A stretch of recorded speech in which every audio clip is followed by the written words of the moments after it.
All right, welcome to Ditch the Box. You've seen my videos on Meetup 2. This might be the last one, but it probably won't, since there's still a lot to cover. But you've got your brand new Meetup 2, you've mounted it to the wall, and you want to start using it. Where do you go from here?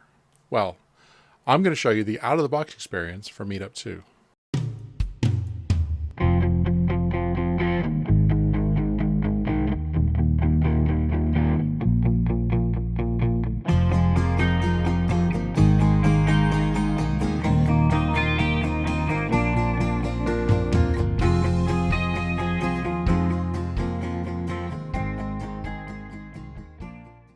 Right, so in this over here is the actual front of room display connected to Meetup 2.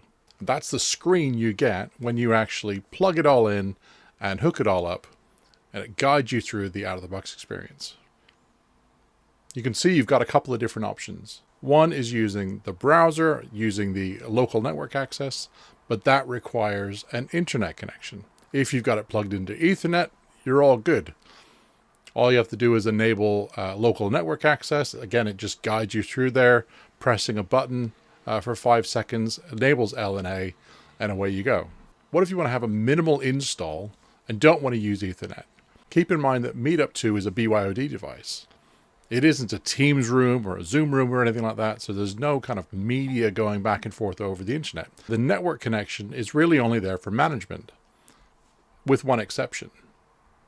Meetup 2 can also be a digital signage player. So in BYOD mode, you can set it up with a background from sync, basically just a static image. You can also set it up in app space mode, which means you can set it up as digital signage against your app space tenant. I'll come on to that in a little bit, and maybe that's another video for another day. But let's just say you want to have that minimal install. You don't want to have an Ethernet connection. You just want a network connection so you can manage the device, either from the local network or from sync or both. Chicken and egg kind of thing. You need to get it on the network to get at all those settings, to get it on the Wi-Fi. Well, there's actually another way. So what you see here is the front of room display for the Meetup 2. That's coming through a capture card. I won't bore you with all the details. And to the right of that is my phone. On the front room display, you can see you've got these two options. The first is the web browser, as I mentioned. The second is a QR code, and it's got an icon for a phone. If you scan that QR code, it will take you to the App Store and allow you to download an app. You can see I've got the app on the screen there. It's called Sync Installer. It's a Logitech app. If you open up the app, it gives you a couple of different options. One is to install the device. Pretty straightforward. The other one is manage profiles. So since this is the first time I'm doing this device, I'm going to press install. Now it's asking me to press the Bluetooth button on the back of the Meetup 2 for 5 seconds to start the discovery mode. Let me just go and do that. Right, I've heard the little ping. I'm just going to press go. Right, so now you can see the Meetup 2 is in discovery mode, and the app on the phone has actually found it. So I'm just going to press that, has a circle in sync, and therefore it is connected. Now I can do one of two things. So if I've done this before, if I've set up previous devices already, I can save a configuration profile. And that configuration profile can contain things like your Wi-Fi access details. But I'm just going to configure Wi-Fi connection. It's going to list all of the SSIDs that are visible to my phone. Or you can connect to a hidden network if you need to. I'm just going to press that one and put in the password, riveting stuff, and press connect, connecting to network.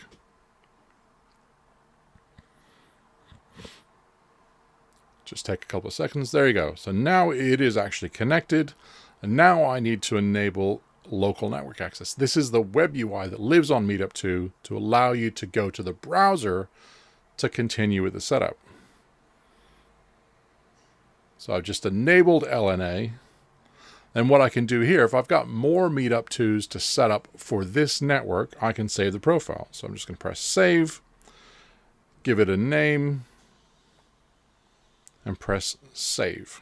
Now, What it also lists is the IP address. So if I wanted to, I can hit the IP address on my phone itself. So go over to LNA, use this username and password to actually log on. But I'm going to go and do that in the browser. So I'm just going to press done. And as you can see here, I'm actually just going to open up Manage Profiles. You can see I've done this before on a few different devices. Right, we're done with the app.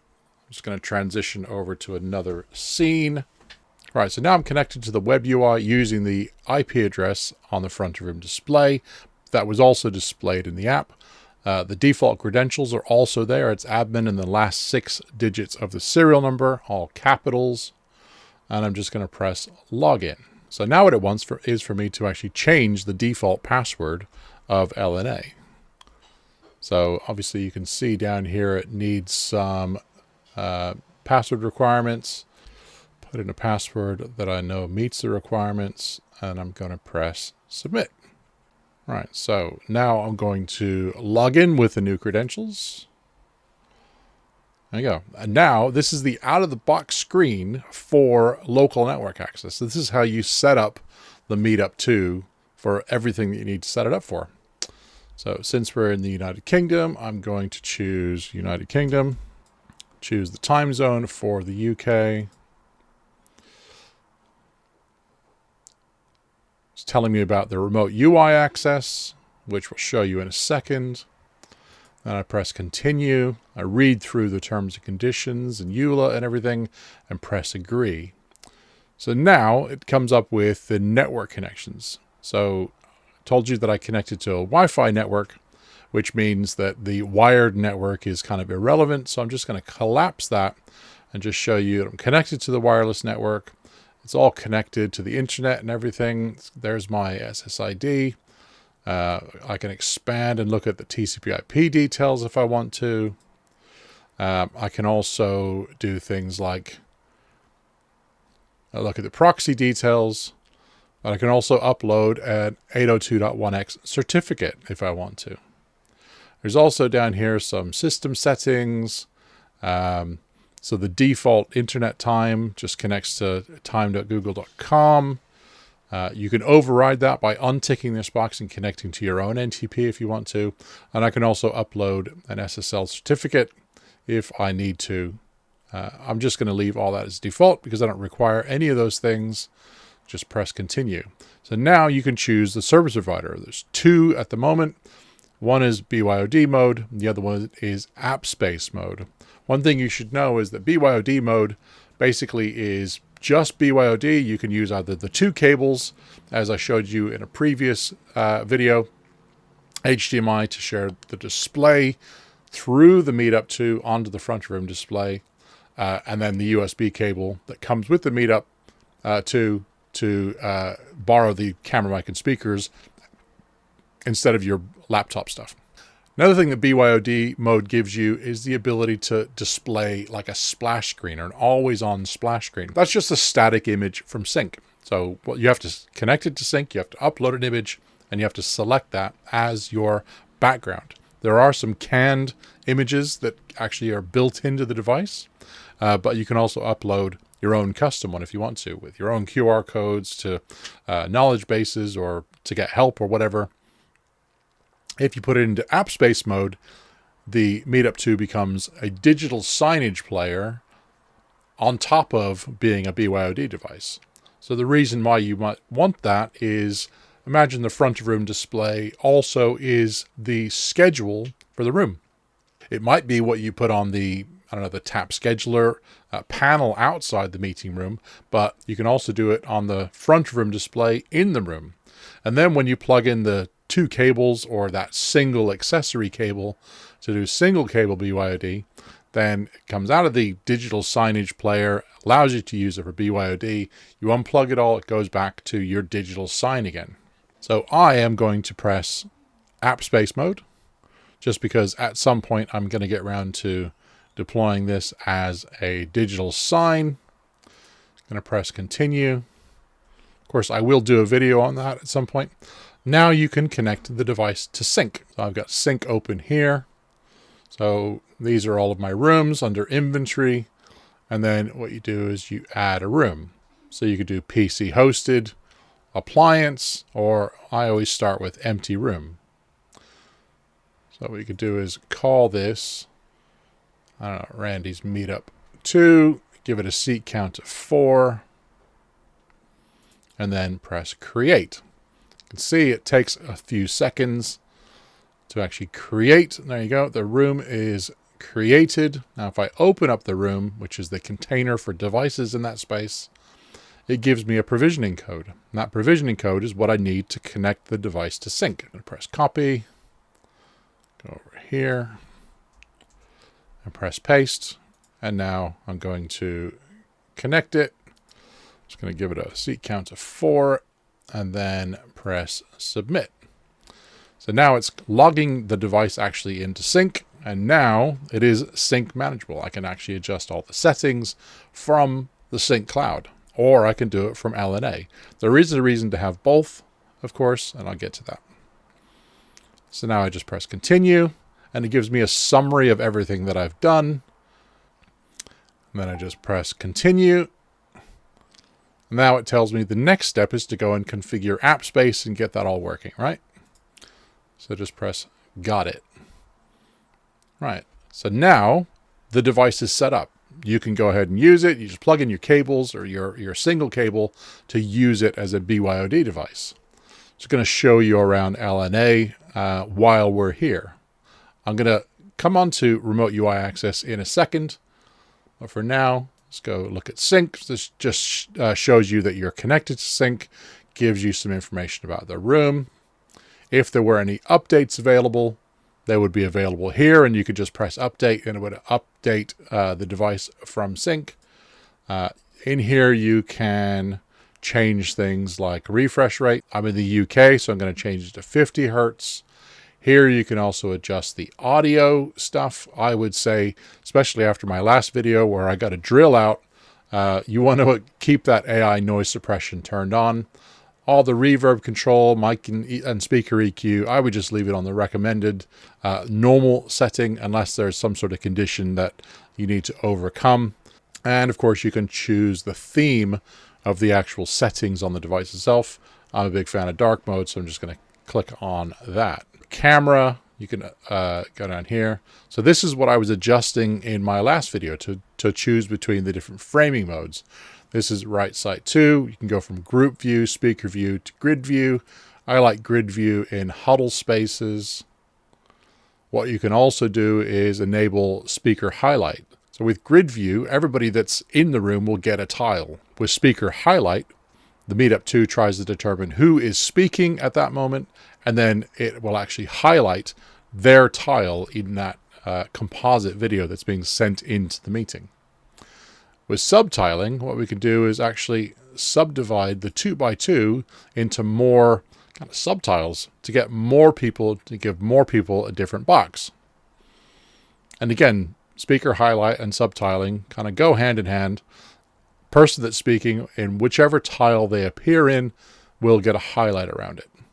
The other one is room occupancy. So this is if you're using Insights, which is part of the Sync Plus or Select kind of service upgrade, if you like, for the room.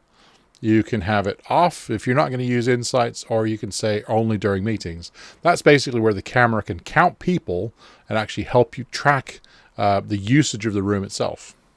Just going to leave that as only during meetings. And then back down to connectivity, you've got some additional details here. So wireless connection, I can change the SSID, I can view the TCP/IP details, I can connect to a proxy if I need to, all of that sort of thing. Peripherals, there's no peripherals connected. And then under system, I've got the ability to view the service provider mode I'm already in. And I can go ahead and change that if I want to. I'm just going to press that just to show you. You can choose between AppSpace and BYOD, and then it will reboot. It'll be in that mode. Under regional settings, again, this is all the stuff that I set in the out of the box. Under remote management, that just is where I can change the LNA password again if I wanted to. And then, of course, you can upload the certificate, and then you've got the About screen that gives you some additional information about the device that you may need to give support. You could choose whether to share analytics and crash data and things with Logitech for future updates and things like that. You can shut down the device or actually reboot the device. You can also report an issue. So reporting an issue doesn't actually raise a ticket.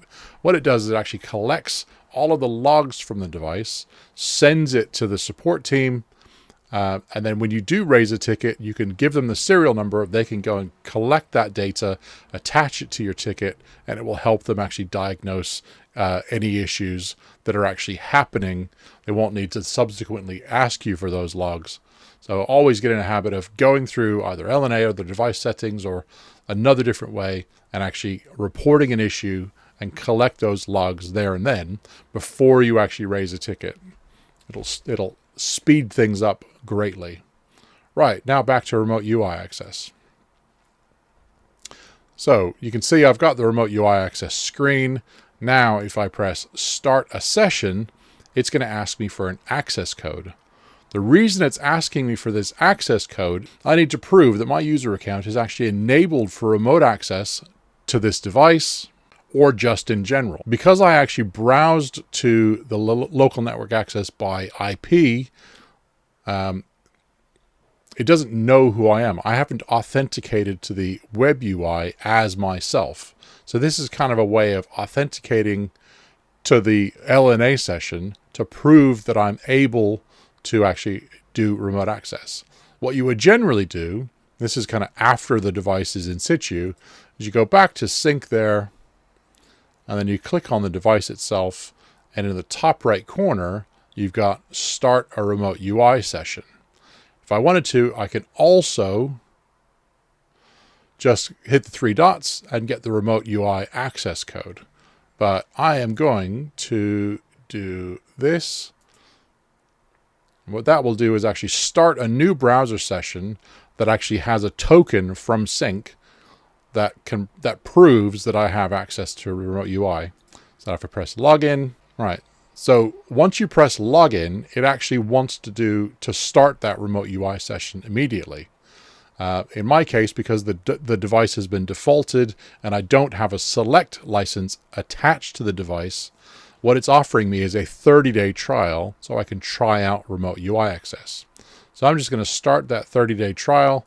But actually, if you've got rooms yourself and you've got select, you're eligible for remote UI. You can just log onto the devices through web UI and start that remote UI access. So I'm just going to press start screen. You can see it gives me a nice red halo around the device to prove that somebody is actually remotely connected. And because I'm in app space mode, from here, anything I can do from the device itself, say I had a touch screen, I can go ahead and log into AppSpace. I can hit the gear icon and go into the device menu. I can restart, resync. I can register to a digital signage player. And I can also go into device settings. So if I go to internal device settings, that opens up the actual Collab OS settings. And then from here, I can go into sync and back to settings, and I can change all those things that I can do from LNA. Well, I'm kind of in LNA. I can also do those things from sync, and of course I can do those things from the device itself.